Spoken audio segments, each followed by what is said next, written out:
To our new listeners, welcome. To our old listeners, welcome back.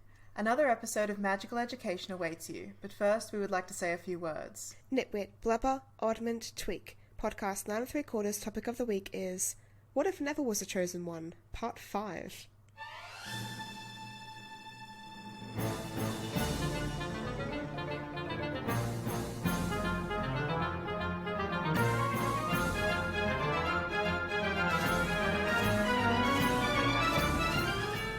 Hello listeners, I'm Reeah.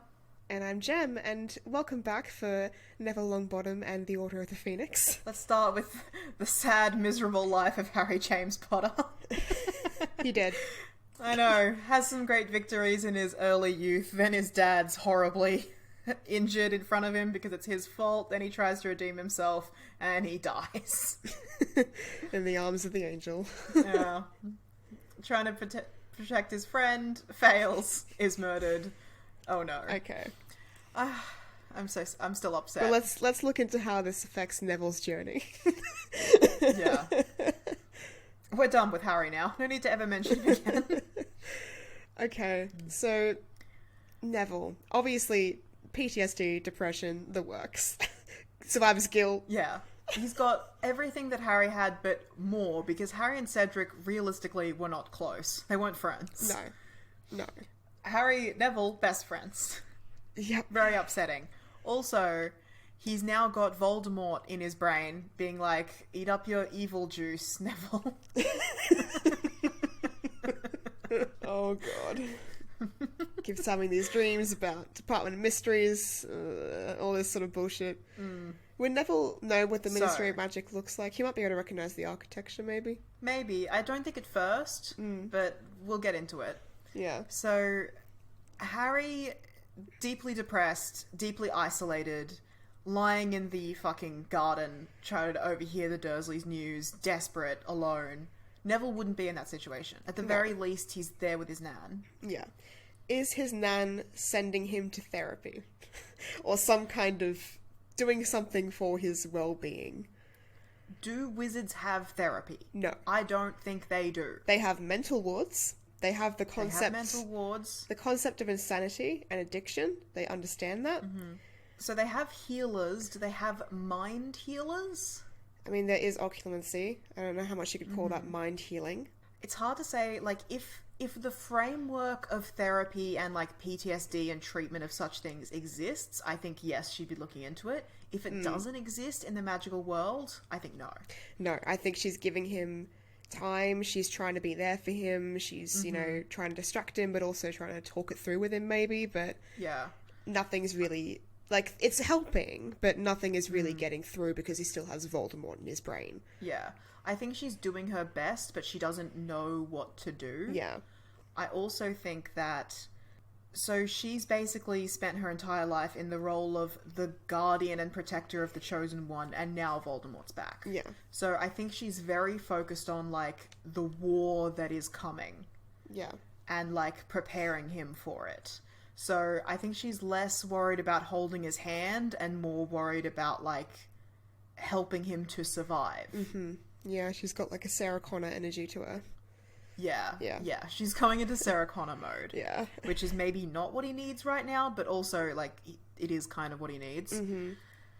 Moping around the house, feeling lost and alone and, you know, spending hours staring at the wall, those are things that I think he's trying to do, and I think Nan is spending a lot of time trying to pull him out of those moments. I definitely don't think that he is wandering around alone. No. Unless he's breaking out of the house. I don't think she's letting him wander around the streets alone. Do we think he's breaking out of the house? I could see it. I could see it. For our Neville, with what he's been through. Yeah, I could see it. I could see it as him being like, Nan's not doing enough for me. I just need to be by myself. She doesn't understand that. I just need to get out of here. So he just gets out of the house, goes for a walk. I don't know where Neville lives in the canon of the books. Somewhere. He's a pureblood though, so it's implied that he doesn't live in a muggle space. He either lives, like, out in the country on his own, or he would live in a muggle neighborhood, but blending in. Yeah. They're like, he's not living in Hogsmeade, and that's the only purely magical place. Are we gonna say that he gets caught for underage magic if he walks around his neighborhood, or is it just not gonna be noticed? Well, that's what I was leading towards with, like, is he leaving the house? Because if he is, and Umbridge has the opportunity to send Dementors after him, that's what's going to happen. If he doesn't leave the house, like, she doesn't have the opportunity. So yeah, I'm saying he leaves the house. I'm saying that happens, but then when he casts Patronus to protect himself, doesn't matter because he's already in a wizarding community. I don't think there are completely wizarding communities. With the exception of Hogsmeade, it's the only completely magical community in all of Britain. Oh, and is it even in Britain? No, the UK. Yeah. So yeah, and we know that he doesn't live in Hogsmeade. Yeah. So, okay, we can assume that he might have been in an area that, even if it was in the countryside, the Ministry would still use that to be like, it's a Muggle area, a Muggle could have seen. Yeah. So, here's what I'm thinking, though. Dumbledore was keeping Harry in the dark about the Order of the Phoenix because he's like, Harry's compromised Voldemort in his brain, blah, blah, blah.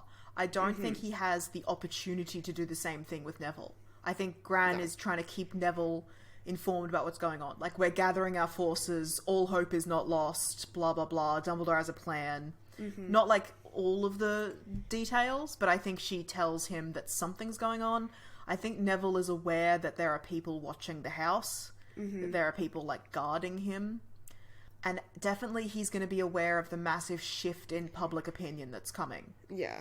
Like, Harry's blindsided by it because he hasn't been reading the newspaper. I think Gran knows about it and, like... has been briefing him on it. Yeah, has been briefing him. She's trying to get him engaged in the world. She's not, like, hiding things from him. So he wouldn't have a need to go kicking around a neighborhood by himself. Yeah. If he wanted to blow off steam, he'd just go to his room and be alone. Yeah. So, like, either he's, like, breaking out the window and trying to ditch his guards, or he's going for a walk to be alone knowing that he's being followed, or he's just like, I'm going to lock myself in my room. I'm going to go medium, going for a walk knowing he's being followed. He just needs some air, needs to get out of the house. Yeah, that makes sense to me. He would know that it's risky, but I think there's a little part of him that's like, fuck it. Because he's going through it this moment. Yeah. We've really changed Neville from how he is in the books. Yeah, we really have. Yeah. He's been through the most. But then, Dementors come out. He doesn't have his Muggle cousin to defend. So I feel like if he knows that he's being guarded and Dementors attack, I feel like his go-to move is help me, not pull out his wand and defend himself. It depends if the guards are, like, feet away from him or if they're, like, he can't see them. Yeah. Because if he can't see them, he's going to go straight into battle mode because he's got PTSD. Yeah. In the book, Tonks is supposed to be watching Harry, but she leaves her post for a reason that I don't remember. It's Mundungus supposed to be watching him. Oh. And so he leaves his post to sell some dodgy cauldrons or something. Yeah. Whatever it is, Harry's left alone. I don't think that happens with Neville, especially if they know that he's, like, roaming the streets and stuff. Yeah. Maybe, if they're relying on Mundungus. Maybe. And then Nan rips his throat out with her teeth. Yeah, if that happens. So, we're saying Neville defends himself. Ministry involvement? Ministry involvement, absolutely. Yeah. Cornelius Fudge, very threatened by Neville Longbottom, the Golden Boy, especially because he's trying to, like, mitigate the bad press of Harry Potter, Hogwarts student, dead during the games that he organised. That's still going ahead, I think. Yeah, okay. Obviously, when the mail drops being like, you have been expelled from Hogwarts, his nan is like, no, you have fucking not been expelled from Hogwarts. Yeah. We'll see about that. Nan's got political connections. She's got connections to people on the Wizgamot. Yeah, and the trial being like, you are going to go to trial for your crimes. Nan's like, oh yeah, I'm going to have a talk to some people about what's going on. We'll see about that. Yeah, like, Neville's going to get this actual hearing. Like, Fudge is going to try and turn it into a trial, and, like, Nan is going to kick up such a stink. Oh, imagine if she went to the newspapers, putting this boy on trial for casting a defensive spell in a place where no muggles saw him. Like, oh, yeah. There's no way that spirals out of control like it did with Harry. No. Oh, to have an advocate. How things would have been different if he'd had a single parent around to help him. Number 12 Grimmauld Place, not the headquarters of the Order of the Phoenix. Why would it be? Yeah, Sirius is dead. It's probably not been used in a long time, so where would the headquarters be? The Burrow? Burrow, I guess. That feels kind of a wild choice. The Potter House? The Potter House might be a good one, because they're like, well, our son isn't here, and, like, they're looking for revenge. They've both thrown themselves headfirst back into the Order of the Phoenix. Oh. Oh. They've had a secret keeper before. They can do it again. They don't know that Pettigrew's still alive. Yeah. Oh, that's interesting. That's a problem. Is the old Fidelius charm still there? Or do they just cast a new one over the top? That is a super good question. Because that would be a big hole in their security. I love that, actually. Let's assume that it is still there. So the new secret keeper has the secret, whatever. It's Dumbledore. Yes, and then there's also still Peter Pettigrew that has that secret. Because they just think he's dead. They don't know. Oh, actually, Neville would know. Neville would know that Peter's a Death Eater now, because he saw him. Oh, yeah, okay, so they can't use the Potter House. Yeah. Okay. Or they can, but we would just say that, like, they fixed the Fidelius charm so that the old one isn't still in effect or anything. Okay, yeah. Dumbledore has the power for that. Yeah. That's fine. Ooh, that was an interesting thread that we almost got to explore, but no, doesn't work. Okay, yeah, so the Potter House, headquarters of the Order of the Phoenix, Lily and James Potter, throwing themselves back into their soldier days. They're grieving. It's very sad. Oof, it's sad. Yeah, I think Neville gets moved there. I don't think it's as big of a deal as having to escort, like, Harry through the fucking sky or whatever. I think they can just move him quite easily. Why would he need to be moved there? Because he's already been attacked in his home, so they're moving him to a more secure location. Okay, that's alright. Yeah, so Ron and Hermione there. Yeah, I think so. Like, basically now we're following the book. All of the Order of the Phoenix is gathering together. We're learning more about what happened during the First War, even though Neville would already know a lot of this because his gran would have told him. Yeah. But yeah, the gang's together. They're mourning their dead friend. Yeah. Blah, blah, blah. Okay. We're not going to meet Creature. We're not going to get very essential clues about a Horcrux that we need. Yeah. What happened to Creature when Sirius died? Well, I kind of assumed that Sirius had either gotten rid of Grimmauld Place and, like, freed Creature years before. Yeah. Or, like, I don't think he was living there with Creature. He hated that house. No. He would have sold it or burned it down or some shit. So Creature's not in the picture. Doesn't matter. Yeah. Okay. We are going to lose that Horcrux. It's going to be a problem. We'll have to come back to that if we make it all the way to book 7. We'll see. Yeah. Every single episode we are convinced that Neville's not going to make it. He's going to die, but he's proven us wrong so far. Okay. So there's the hearing at the Ministry. Again, we think Gran pushes that to be much more fair and just as it should be, but I still think like Umbridge and Fudge are getting their fingers in the middle of this and making things bad. Dumbledore shows up though as well. Yeah. Percy hasn't turned on his family. No, I'd say he's with his family even more now. Yeah. Because maybe they told him that, like, Voldemort's returned and Harry died and all this sort of stuff, so it's a lot more personal. Yeah. So I think he's not even turning on his family even a little bit. Yeah. I don't think he has reason to disbelieve Neville. Like, he's... not with the changes that we've made to the story. It doesn't make sense to me. No. Prefects? Ron and Hermione again, I guess? Let's think about this. Would Neville be a prefect? Neville's, I feel like our Neville is a little bit more well-rounded of a person than Harry, but he also does have Voldemort in his brain. Yeah, can't have Voldemort be in his brain. So, yeah, Ron and Hermione, prefects. Cool. I feel like Neville is a lot less jealous of that. Like, Harry's barely jealous. He just feels left out. Yeah. I don't know. Maybe Neville still gets jealous. Maybe Neville gets jealous because Ron and Hermione are going to be spending more time together and he wants to spend more time with Hermione. Yeah. Yeah, shipping. So basically we fast forward it now to getting onto the train and heading to platform 9 3/4. We still have the meeting between... Oh, actually, hang on. So Harry spends more time with Ginny and sort of starts to develop a loose crush on her. Do we feel like Neville does that? I'm not sure Ginny's Neville's type. No, I really don't think she is. No, I think they're friends. Yeah. Like, I think they've become closer. Alright, that's the extent of it. Yeah, cool.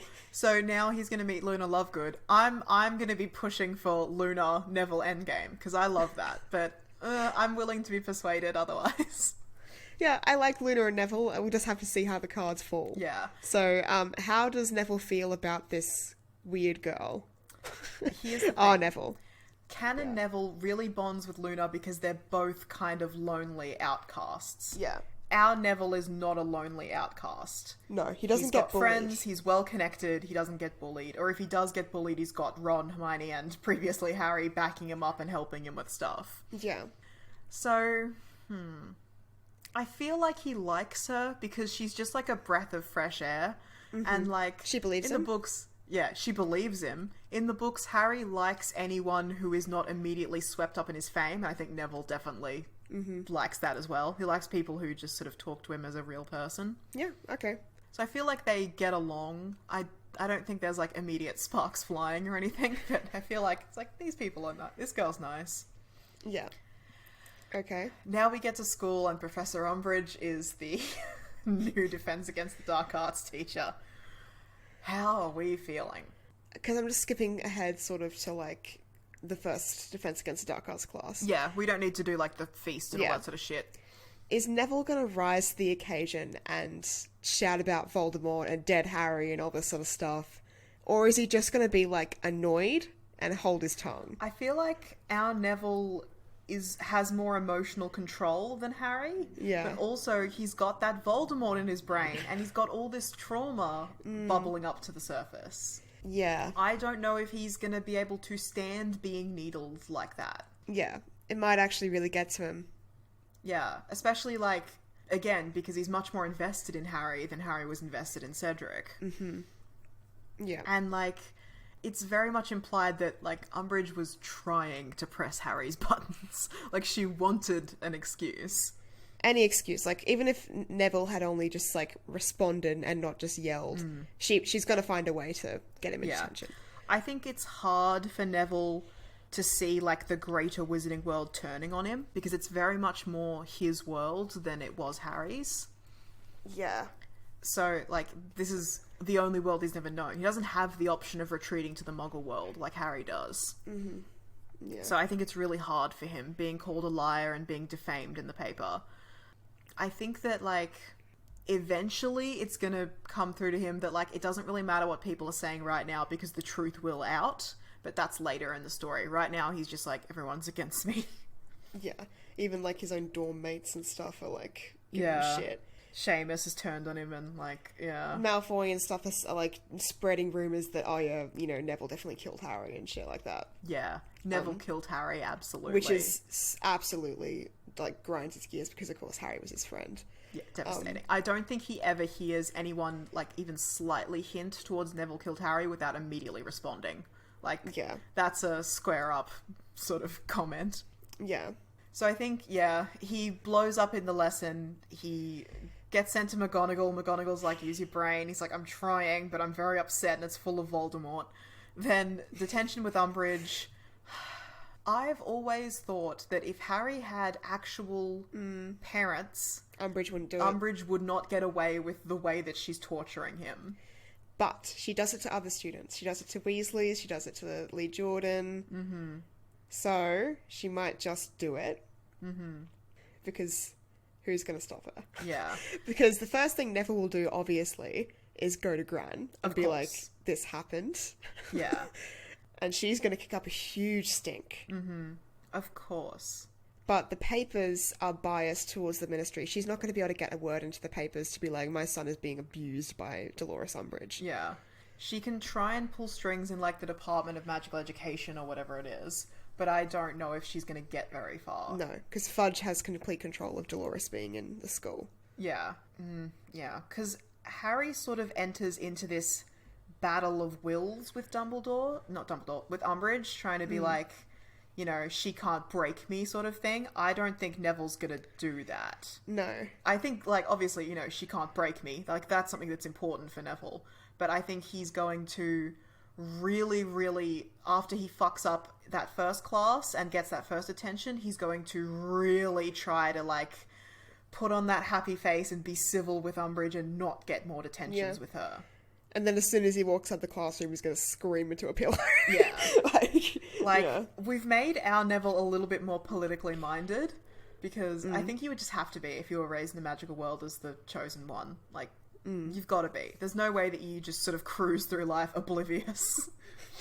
So he's getting scars once, And probably not again unless Umbridge just, like, sets up situations for him to be put in detention where he didn't do anything. Yeah. But she's just like, yeah. Which I think she's not above. I don't think he only ever gets one detention. I think, like, she's always looking for reasons to get him in detention. To entrap him. Yeah. But, like, he's, like, staring at a blank face, not giving her anything, not responding to her in class, that sort of thing.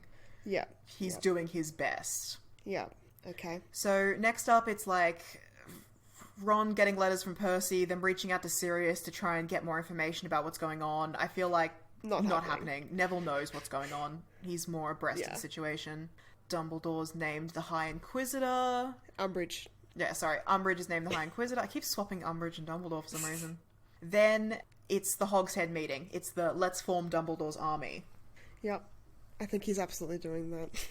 Absolutely. I feel like as soon as Hermione pitches it, like, Harry needed to be convinced. Yeah. I think Neville's like, yes, I'm doing something. Yeah. Finally. Positive action. Mm-hmm. I don't think it's called Dumbledore's army. I think it's called Harry's army, or, like, something like that. Yeah. It's, like, in memoriam of Harry Potter's army, something like that. Yeah, 100%. Cool. Pretty much all the same members and everything. I don't think any of that would really change. No.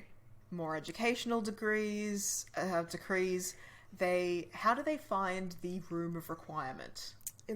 Dobby just tells them again? Like... Dobby... I mean, yeah. Neville's got a bond with Dobby now instead of Harry. We haven't really touched on it, but that's basically how he said it happened. Oh yeah, then Dobby finds it for him. Yeah. Then there's stuff going on with the Quidditch team. Like, I think Ron tries to get onto the Quidditch team, but it's really a subplot. Like, Harry's not around anymore, so who cares? Seeker's up for grabs. Yeah, Seeker's up for grabs. Ginny's gonna get on the team. Yeah. Hagrid comes back from his time with the Giants. Neville, Ron, and Hermione don't care about that. We're not friends with Hagrid. Don't care. Next up, Neville has a terrible dream where he's a snake attacking Ron's father. That's our next big plot point, and then it's Christmas. Okay. Bad. So... Bad. Neville wakes up. Bad. Basically the same... Screaming nightmare. Same thing happens. He tries to get anyone's desperate attention to be like, this is a real thing that happened. I know it's real. It's not a dream. I think it falls out pretty much the same.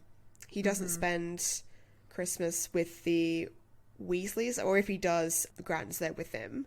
No, I think he spends Christmas at the Order of the Phoenix headquarters. Yeah. The Weasleys are there, but it's like, this is the secure location, not like, you can't go home. It's too dangerous. Yeah. And then occlumency. Who's going to teach him? It's got to be Dumbledore, right? There's no one else. I don't think so. It can't be Snape. He did. Like, there's no evidence that anyone like McGonagall or anything like that is particularly skilled in it. It's got to be Dumbledore. But that's a problem, because Dumbledore can't let Neville into his mind because of the Voldemort connection. Right. He's trying to keep Neville at arm's length. Who else? There's nothing else he can do then, right? Maybe it's an original character. Maybe Dumbledore's like, I've got to find an occlumency master to come to the school and teach Neville. No, we can't do that. We've got to go with what we're working with. So Neville just can't learn occlumency. I think Dumbledore would risk it rather than not teach Neville occlumency. But, like... He would be like, I have the mental control to be in charge of the situation, rather than, like, leaving Neville unprotected. Oh, okay, so Dumbledore tries to teach him occlumency, right? Yeah. Yeah. If the alternative is Neville doesn't learn occlumency, Dumbledore teaches him. Yeah, 100%. What happens? Yeah. God, those classes are going to be intense. Yeah, because what happens in the original books, as we know, is that Harry learns Snape's worst memory. Mm-hmm. Does Neville learn Dumbledore killed his sister? Harry doesn't learn Snape's worst memory through the occlumency classes. He learns that by going into the Pensieve and prying into the memories that Snape is hiding from him. Now, that's correct. If Dumbledore is very obviously and suspiciously pulling things out of his brain and put him in a Pensieve so he doesn't risk Voldemort finding out, Neville might be like, he's hiding things from me. I need to know what's going on. And he might try and get in the Pensieve. Because he's in his paranoid phase. Yeah. But also, like, maybe Dumbledore doesn't pull out all of his worst, most embarrassing memories because he's not a child like Snape is. If he's pulling things out of his brain, it's probably, like, war secrets. Yeah. Like, I think he would probably just be like, I have the mental control to keep Neville out of my Ariana memories. Also, let's make sure that Voldemort doesn't find out about the prophecy. Neville doesn't know that Dumbledore has a Pensieve. because it's like hidden, right? It's like in a cabinet somewhere. So Yeah. Dumbledore just would be smart about it and not make it obvious that he's withdrawing memories before Neville shows up. He would do it plenty of time before Neville shows up at his office, put them away, and then be ready to help Neville. Instead of Snape doing it like salaciously, teasingly in front of Harry. Fucking dumbass. Moron. So, yeah, we skip over everything with St. Mungo's and Christmas and all that sort of stuff. Occlumency classes, blah, blah, blah. This is when Hermione has the idea to use Rita Skeeter to tell Neville's side of the story. Right. I think that still happens. That's a key moment, and, like, it makes perfect sense. Mm-hmm. Yep, yeah. Absolutely. Did you have anything that you, like, any points that you wanted to make about Rita Skeeter and Hermione and stuff? I mean, I think at the end of last episode, you said, like, oh yeah, Hermione blackmails Rita Skeeter, problem solved. I just wanted to cover that a bit more, because, like, Hermione would have been in grief over losing her best friend. I think she would have had enough clues to still piece it together based on everything that happened, but it might have just been, like, longer. Yeah. She mightn't have been able to pin it down till, like, maybe halfway through book 5. Maybe even Hermione would have been, like, more vicious towards Rita, because she's, like, lashing out after having lost Harry, and being like, you were attacking Neville the entire time. Like, you didn't make things easy for us. So, Neville has to tell his full story. I've just realised something. So, we've skipped over the fact that Neville is having these dreams about the corridors of the Ministry of Magic. Yeah. I think probably after the incident with the snake attacking Arthur, I think that might have been when he had enough clues to be like, that's the Ministry of Magic. Yeah. Because he would have been there and seen the architecture. Like, I don't know. It makes sense. Brain cells, yeah. Brain cells. He's a smart boy. We have established he's got more smarts than Harry. Harry's just very, very ignorant about everything. Everything that he sees, he's seeing it for the very first time.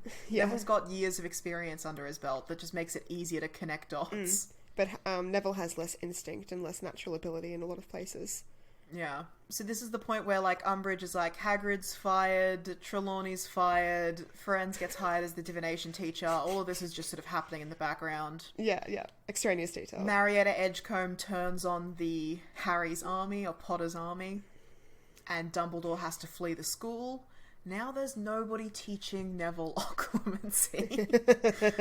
Damn. This is a problem. Well, Snape stops the occlumency lessons for a while, so I guess Hermione and Neville, would just be of the opinion that Neville has to keep practicing every night, and I think Neville would be quite scared of the fact that he has Voldemort in his brain. Yeah. And so... That's another thing we should talk about. Harry hates the occlumency classes because he hates Snape. Yeah. And he doesn't want to do them. I think, like, first of all, the classes are going to be a lot more pleasant with Dumbledore because he's a better teacher and not a miserable moron. I think Neville is a lot more scared of the dreams than he is curious and excited about them, the way that Harry is, and I think he very much wants them to stop. So I think he commits himself to his occlumency classes a lot more, and like, even when Dumbledore is gone, he continues trying to pursue it on his own, and like, doing his best. Cool, so he might be a more accomplished occlumency than Harry is. I Anyone think definitely, is actually. a more accomplished occlumency than Harry. Harry's terrible at it. Yeah, he sucks at it. Okay, so Neville's probably doing pretty well with the occlumency. So this probably stops a lot of the plot from going forward. Yeah, well, we're gonna see. Careers advice, I think Neville's like, I love herbology. Yeah, I love plants. He has no reason to be like, I'd love to be a cop, and Umbridge to be like, you'll never be a cop. Yeah, I think he probably has a lot of pressure from his family to be a cop, but I think he might have the courage at this point and is tired enough at this point to be like, I don't want to be a cop, I just want to learn about plants. Yeah. I think Neville is resigned to the fact that he is going to play a key part in the coming war, and like, he's going to have to be fighting. So when he thinks of the future, if he's not picturing himself, dead, he's like, I would like to be in a future where everything's peaceful and fine. He's like, and I can just grow my plants and chill with my remaining friends. I don't remember the taste of strawberries or the feeling of grass. I got no plan. I thought I'd have my arm hang out of a tail light by now. Oh, God. So Umbridge still finds an excuse to go off on him anyway. Yeah. This is where Fred and George do the big thing so that Harry can sneak into Umbridge's office and talk to Sirius. Neville doesn't need to do that because he's not like, oh my god, my dad's a bully. Doesn't matter. Doesn't matter. Maybe Fred and George still do it because they hate Umbridge, but like it's not a key part of the plan. Might just be revenge. Grawp doesn't happen. Hagrid's not like, help me, children, because Grawp's still a problem, but it's not a problem for the trio now. We've been demoted from quadro to trio. Oof. Ooh. Ouch. Owls. Look, I think that Neville is doing better in his owls than Harry did, because I think by this point he's got more control over whether or not Voldemort's in his brain. Yeah. And like, he's just managing things better. Okay, so this is the point where Harry falls asleep in his History of Magic exam and he gets lured out into the Department of Mysteries by Voldemort. What do you think happens here? Neville doesn't fall asleep in his exam. No. If this is going to happen, it's going to happen when Neville is asleep. At night. At night. Not in the middle of the exam. Yeah, true. No. So obviously he's going to see... If this is going to get through his Occlumen's training, which I'm assuming he's doing every night... Which, if Voldemort's trying hard enough, I guess it will. He's still a 15-year-old boy.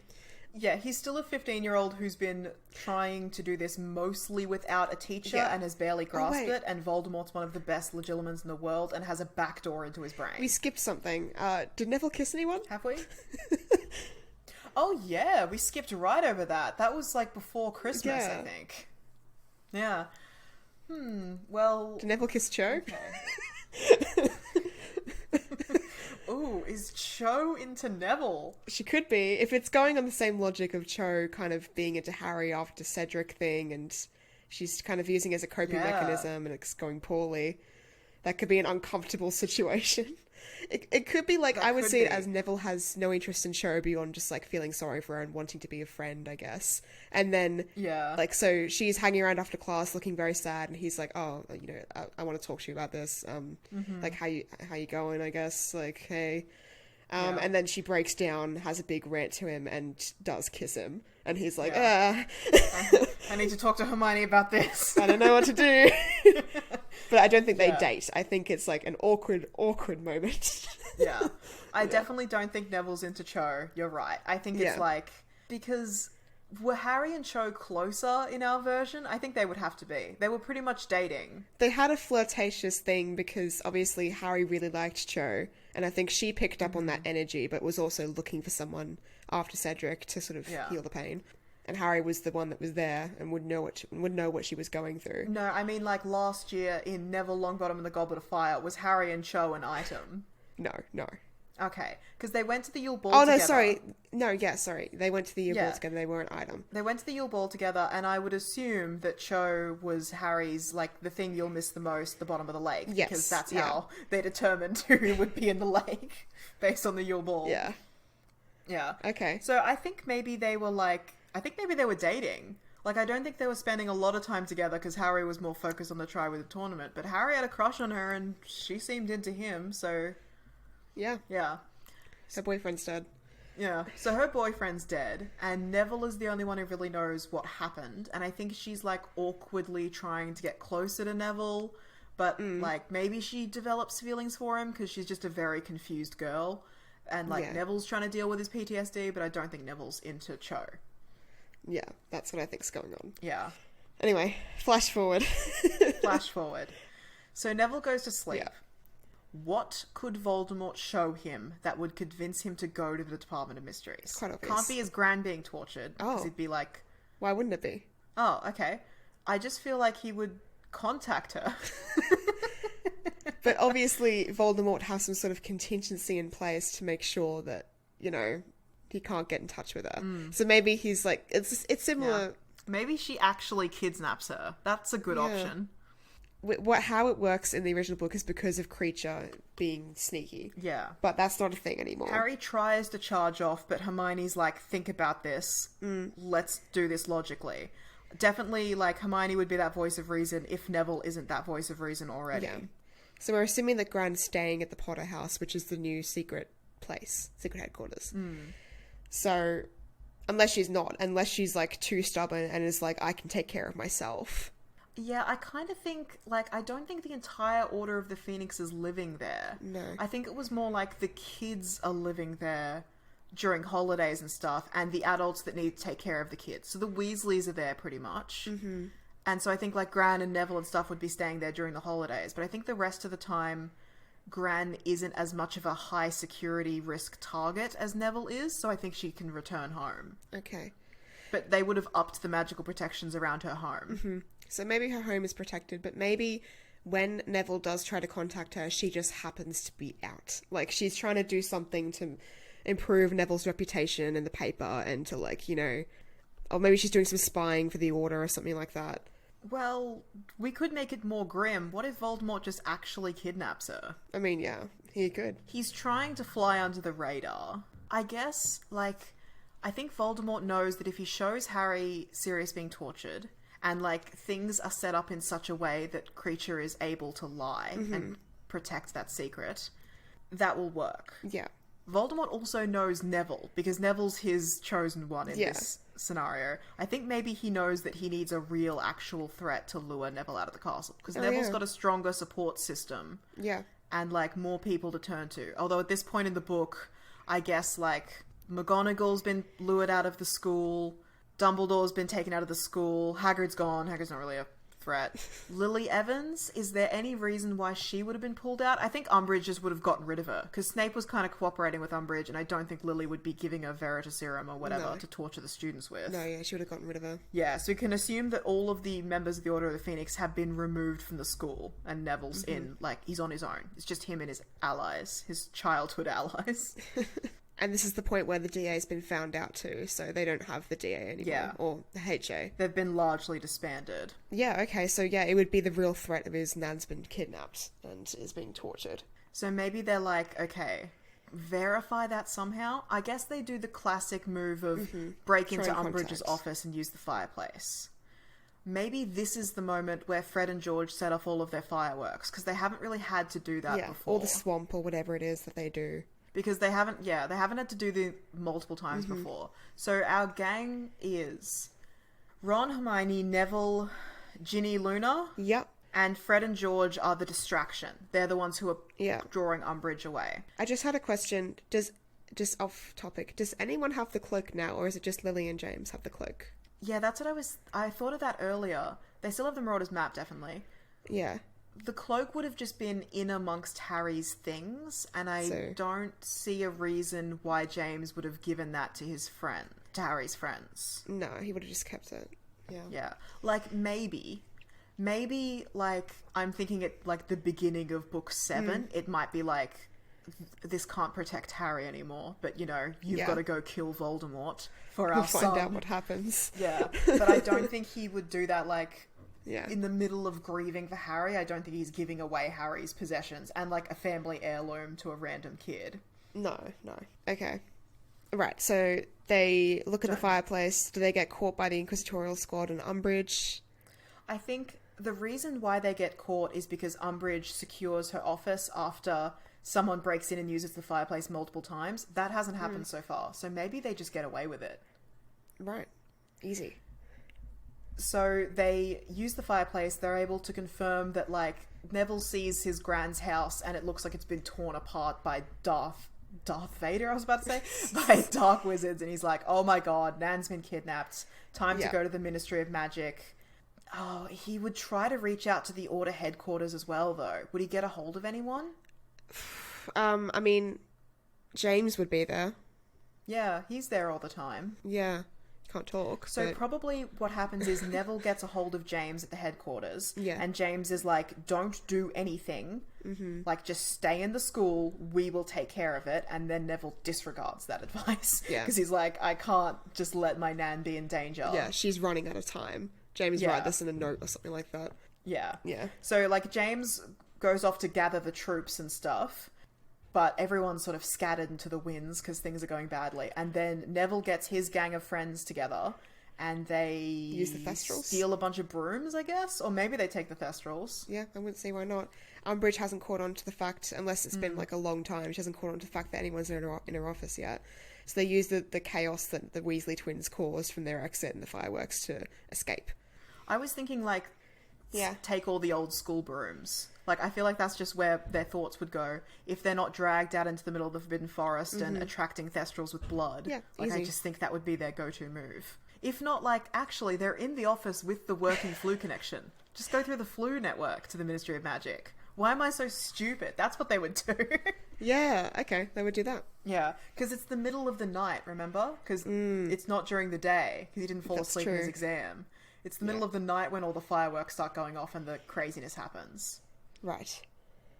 Right, so they go straight to the Ministry of Magic, no several-hour delay, because, see, this makes sense as well, because James is like, stay there while I gather the troops, and Neville's like, every minute matters, and it's not an hours-long journey by Thestral back, it's I can step through the flu network right now and go rescue my nan.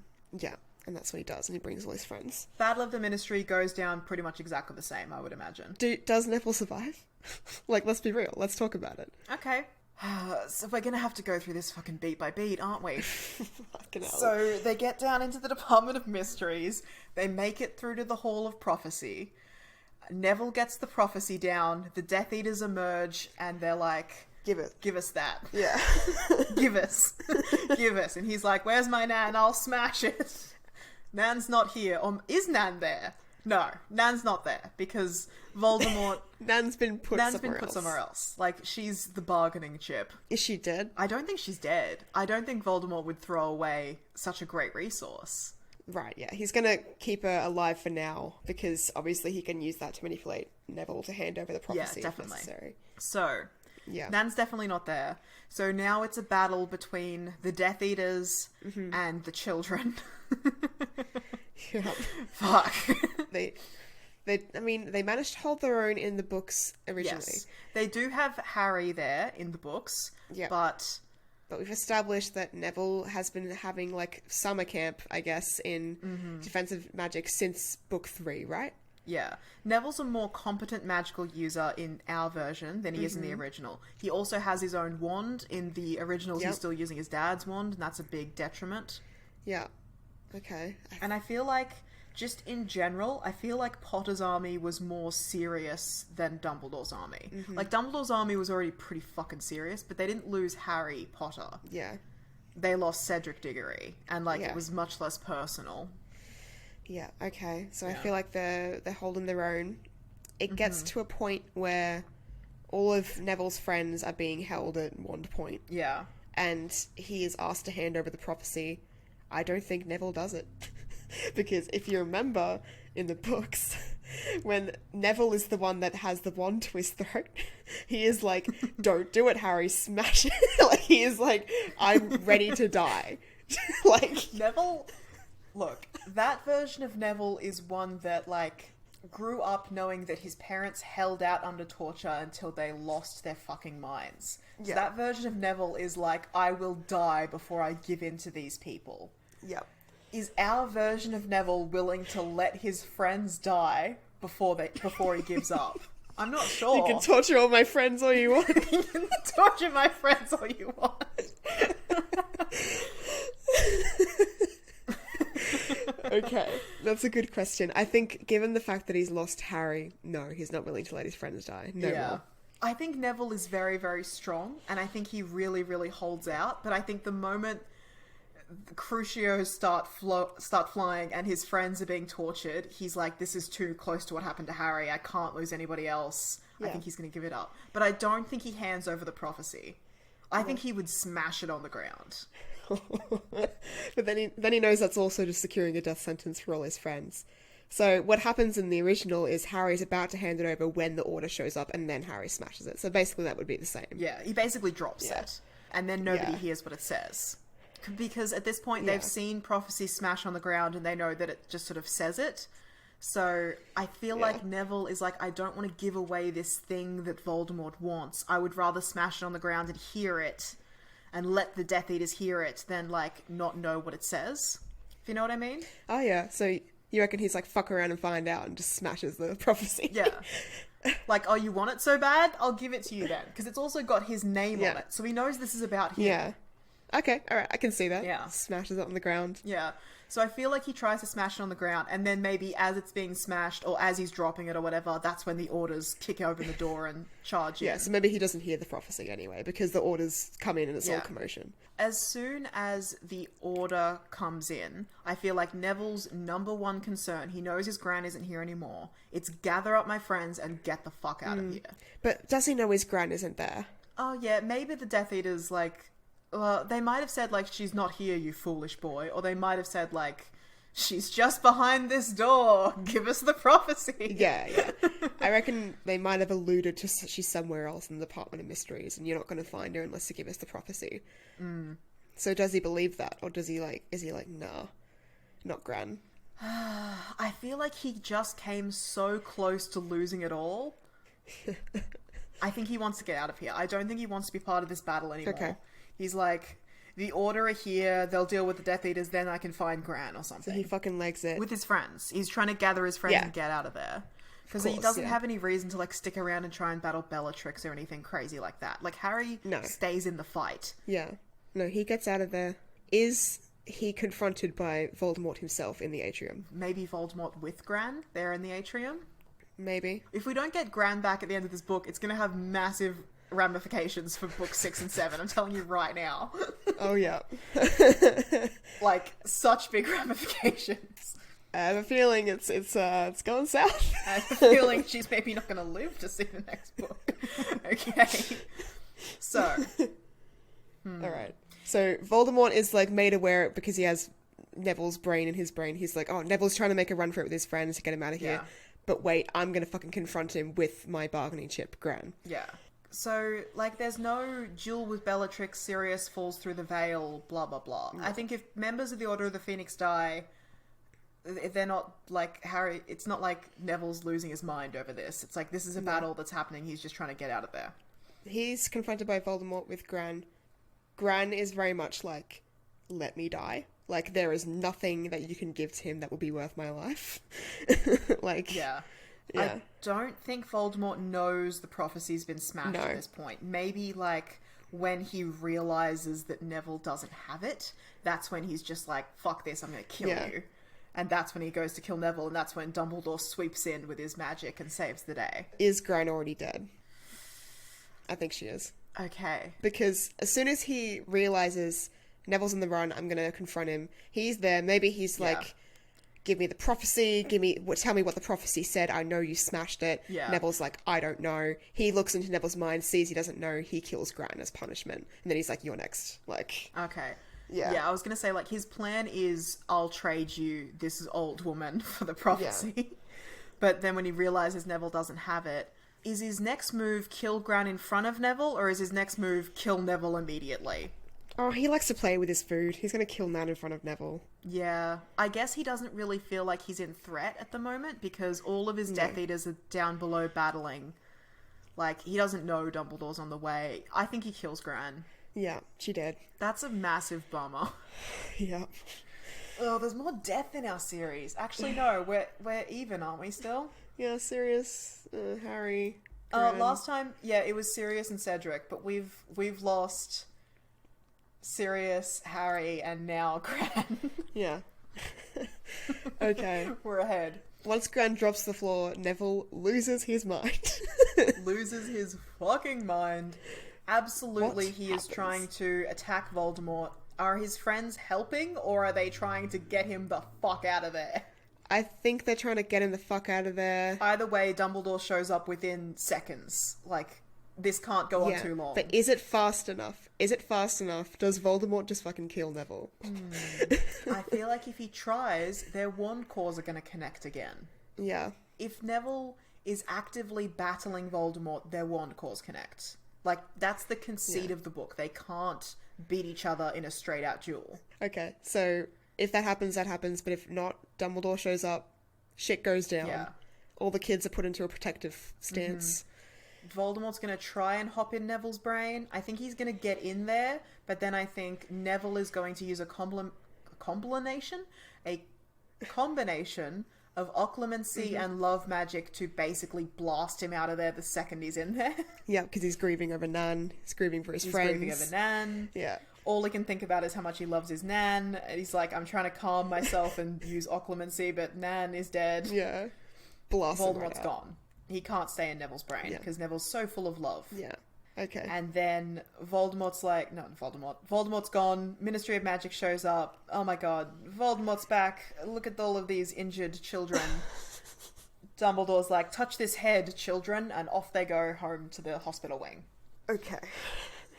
Neville, again, loses his mind, smashes Dumbledore's office to pieces. Of course he does. Yeah. Okay. Oh, he's lost Gran. Oh, I was so invested in I Gran. know. Now who does he have? Sad. Uncle Algie? He does. That's the only relative we know of that he has. Yeah, he has a great uncle, Nan's brother or whatever. Yeah. Oh my god. Okay. So, Dumbledore shows up, tells him the prophecy. Yeah. Neville's like, this makes everything that happened with Harry last year make way more sense. Mm-hmm. So, like, in retrospect, we now understand Snape's motivations a lot more. Yeah. And he's also like, well, I'm gonna have to kill Voldemort one day. And he's like, I kind of always knew that, and now I really want to kill him. I want him dead. I want him fucking dead. It's on site. Okay. Oh, wow. Okay. Alright. And now it's like, okay, well, it's official. We're at war now. Yeah. Can't you see? We're at war now. Wow, okay. Is there Okay. anything else that really happens in that book, or...? Do we think any of the kids died in the battle? I don't think so. No, they didn't in the original, so I don't see why they would now. I think Ron got attacked by brains and Hermione was unconscious, but like Ginny and Luna managed to drag her out, basically. I think they made it out barely. Yeah. Jesus. Any other Order members dead? Maybe, but like not named characters, I guess. Yeah. Wow. That was brutal. Okay. I can't believe he's done it again. I can't believe he's still alive, Reeah. I cannot believe it. Yeah. Incredible. Show-stopping. I was not expecting him to make it this far. I genuinely thought end of book 4 he's dead. And now he's knocking it out of the park.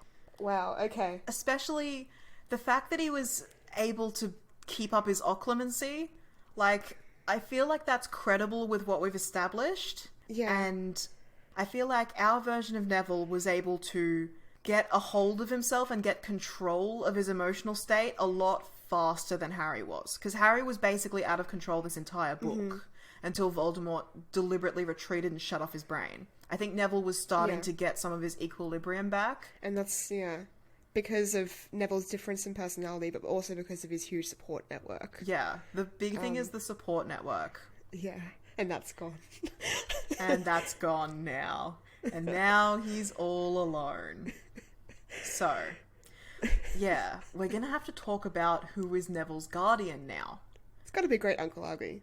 Like, that's the only relative that we know of. Yeah, so is the love shield still in effect, or has it died with the death of Gran?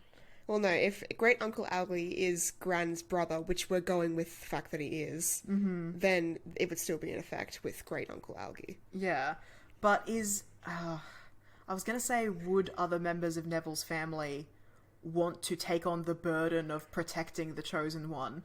But I feel like you would have to be crazy not to. And if we're going with, like, they're a family of auras, someone's gonna step up to the plate. Yeah. So, just before we continue, the only thing that we know about Great Uncle Algie is we're assuming he's kind of maybe an aura or has an idea about auras. Mm-hmm. And the only other thing we know about him is that he threw Neville out of a window to prove he wasn't a squib. He dropped Neville out of a window because he got distracted. He's more impulsive and maybe more chaotic than Gran was. Yeah. He also, I think we know, like, he gets Neville certain presents and things. Yeah. Like, he seems like he's pretty much a doting guy. He just had that moment when he was terrified of him being a squib, that he's like, let's dangle this child out of the window by his leg. Yeah. Okay. Which maybe isn't as terrifying if you're a wizard, because wizards just bounce. They're fine. He's got more of a chaotic edge to him, so we can keep that in mind for next installment. And he's also just lost his sister. Yeah. Okay. Wow. Cool. And I guess has now been forcibly recruited into the Order of the Phoenix. Because I don't think he was in the Order of the Phoenix before. But now it's like, well, you're Neville's guardian, so suck it. Yeah. You gotta deal with this now. Wow, okay. Wow. I've been Jem, and R.I.P. Nan. I've been Reeah, and I'm going to make sure Luna and Neville get together in the end.